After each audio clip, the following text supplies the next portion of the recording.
Pendant toute la semaine, c'est Patrick Fritz du restaurant L'Ami de Fritz à Hauts-de-Roth qui nous régale. On s'occupe de la première recette de cette semaine.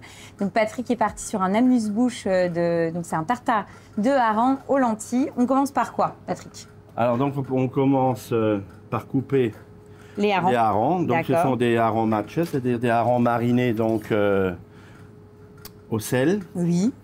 Et donc le hareng c'est gras hein, comme poisson. Oui. Mais c'est très très bon pour la santé parce que c'est bourré d'oméga 3.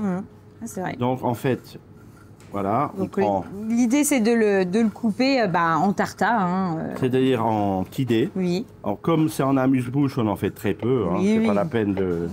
Voilà. Oui, l'idée c'est vraiment de rester dans l'esprit amuse-bouche, petite bouchée apéritif. Voilà, voilà. Donc maintenant je sais pas, admettons on en fait pour 4 personnes. Donc on prévoit un filet de hareng et demi. Hein, d'accord. Voilà. Donc là, la technique de ce fameux hareng, comment vous dites? Matches. Matches. C'est alsacien? Non, en fait, c'est pas alsacien. En Alsace, on a beaucoup de recettes qui nous viennent des pays nordiques. D'accord, ok. Même de l'Est de l'Europe, vous voyez. Et en fait, le matches, c'est typiquement hollandais. D'accord. J'ai juste à demander donc des filets de hareng à mon poissonnier. Voilà. Et je les fais un petit peu comme un saumon gravlax. C'est le même principe, je les mets au sel? Non, c'est pas le même principe parce que ce sont comme des filets qu'il faut mettre plusieurs mois au sel, vous voyez. Ah, ça dure plusieurs mois, d'accord. Oui, ça dure plusieurs mois. C'est pas juste 48 heures ou 24 heures. D'accord.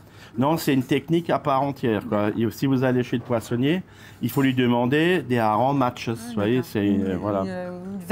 Voilà, une recette bien précise en tout cas de hareng. Donc là, c'est bon? Oui, bon, on peut faire. Ouais, on va terminer celui-là. On va terminer le deuxième filet. Hein. De toute façon, s'il y en a un peu plus, c'est pas grave. Hein, voilà. Donc là, on les a coupés. Ça, c'est bon. Ensuite. Après, en fait, on a tous les ingrédients qui vont composer notre tartare. D'accord. On va les mélanger. On va les mélanger directement. dans le cul de poule directement. On y va. Donc là, on a de la ciboulette. On a de la ciboulette. Bon, c'est pas là. Voilà. On a de la ciboulette. Alors, on a des échalotes. D'accord, donc des échalotes ciselées. On a mis un cornichon qu'on va également couper en brunoise, en petites brunoises comme ça. Oui, donc là on est vraiment dans la phase d'assaisonnement finalement. Voilà. On assaisonne notre hareng, notre tartare. En fait, c'est des quantités, c'est vraiment pour un amuse-bouche. Des petites tomates cerises. Des petites tomates cerises, on les recoupe en deux, comme ça. Mais l'idée, c'est quand même d'avoir de la mâche et pas que ça soit coupé trop petit non plus. Hein. Exactement. Je dirais que c'est toute la particularité d'un tartare. Alors là, c'est du hareng, mais pour le tartare de bœuf ou un autre tartare, c'est pareil. C'est important d'avoir de la mâche. Exactement. Voilà. Donc, on rajoute ça. Donc nos tomates cerises. On rajoute les lentilles également. Oui. Là, c'est pareil, je les ai cuites al dente, pas trop cuites, vous voyez. Pour qu'il y ait du croquant et de la mâche. Et de la mâche. Un petit peu de réfort. Oui. Donc là, ça va donner vraiment du peps. Voilà. De la crème. Oui. Là, on a mis la crème double. Un petit peu de moutarde. Mais la crème double, en fait, c'est une crème qui est riche en matière grasse. D'accord. Elle est doublement plus riche. Oui, une crème, normalement, c'est 30%. Et là, on a 35-40% de matière grasse. Voilà. D'où le nom crème double. Donc là, on met un petit peu de... Moutarde à l'ancienne. Moutarde à l'ancienne, qui devient un produit rare, la moutarde. Hein, faut c'est vrai. dire, hein. Et on a alors un petit peu de persil. Voilà. Donc là... on va ciseler du persil. Qui a été préalablement lavé. Hein. Oui. On l'a lavé au préalable. Ça, c'est l'association de tous ces ingrédients-là. Patrick, on peut le faire avant ou non, c'est mieux de le faire au dernier moment? On peut le faire avant. On peut effectivement, si on a des invités, on peut le faire le matin, 1 heure avant, comme on veut. D'accord. En fait... c'est pas gênant, en tout cas, si ça reste comme ça, il n'y a pas de problème, quoi. Pas du tout. Donc, on termine avec une pomme. Donc là, on est parti sur quelle variété de pommes? C'est une golden, oui, mais on peut prendre une Granny Smith. Oui, c'est ce que j'allais dire. Ou une golden ou une Granny Smith pour la variété de la pomme. Voilà. D'accord. Donc pareil, on va couper en petites brunoises. Voilà, bon, on en met peu, hein, vous voyez, ça suffit déjà. Hein. C'est vraiment... oui, de toute façon, là, on travaille pour petites quantités. On travaille pour 4 personnes. Mais c'est quand même une recette qu'on peut imaginer parfaitement pour une entrée. Enfin, je veux dire, après, bien sûr. Forcément, hein, on varie les quantités, mais...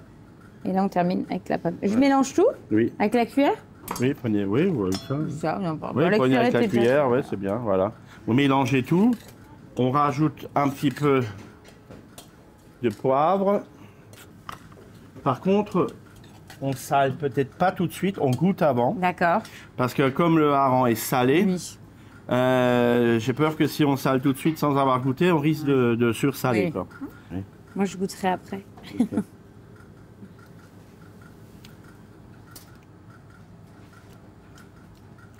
Alors, ça dit quoi?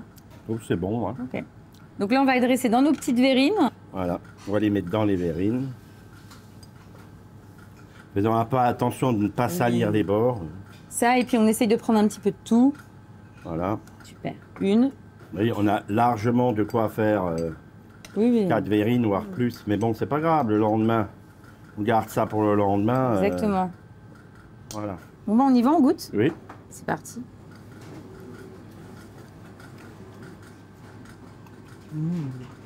C'est bon, hein? Ouais, c'est bon. C'est bon parce qu'il y a du peps avec le Ouais. réfort et la moutarde. Ouais. On sent quand même bien le goût du hareng, donc ça emporte pas sur l'autre. Donc c'est vrai que ce qui est sympa dans cette verrine-là, bah déjà c'est très rapide et facile à faire. On peut le préparer d'avance. Et il y a un côté gourmand mais en même temps très frais. Oui. Hein?